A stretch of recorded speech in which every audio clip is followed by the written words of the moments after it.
ભાવનગરના કથિત નકલી દારૂ લઠ્ઠાકાંડમાં રેન્જ આઈજી દ્વારા કડક કાર્યવાહી કરવામાં આવી છે। ફરજમાં બેદરકારી દાખવવાના આરોપસર વર્તેજ પોલીસ સ્ટેશનના પીઆઈ એસીબી પડિયારને સસ્પેન્ડ કરવામાં આવ્યા છે। તો વર્તેજ પોલીસ સ્ટેશનના વિસ્તારમાંથી નકલી દારૂ પીવાના કારણે પ્રથમ મોત થયું હોવાનું સામે આવ્યું।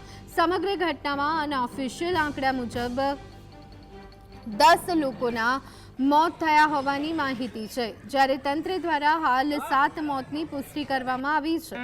40થી વધુ લોકો વિવિધ હોસ્પિટલમાં સારવાર હેઠળ છે। સરટી સિવિલ હોસ્પિટલમાં ખાસ વોર્ડ બનાવાયો છે અને અમદાવાદથી તબીબોની ટીમ ભાવનગર બોલાવવામાં આવી છે। ઘટનાને પગલે ગામ લોકોમાં આક્રોશ છે। દારૂનું સેવન કરનાર અને સારવારથી દૂર રહેલા લોકોને તાત્કાલિક હોસ્પિટલ પહોંચવા અપીલ કરાઈ।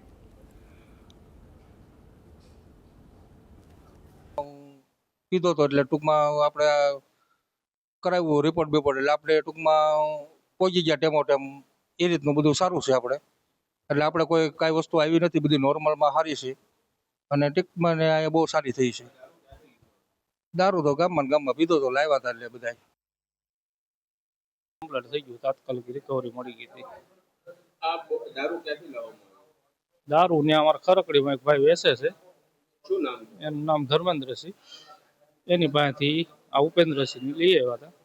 કેટલી દારૂની બોટલો લાવવામાં એક બોટલ લાવવામાં આવી હતી, એમાંથી 4 જણાએ પીધું હતું। તમે બીજા અન્ય કોણ છો? એ બધા એડમિટ જ છે ત્રણેય। એક વિશુભા કરીને છે જે પોલીસની તૈયારી કરતા હતા, એનું રિઝલ્ટ સારું આવ્યું હતું, એને ખુશીમાં પાર્ટી કરી હતી।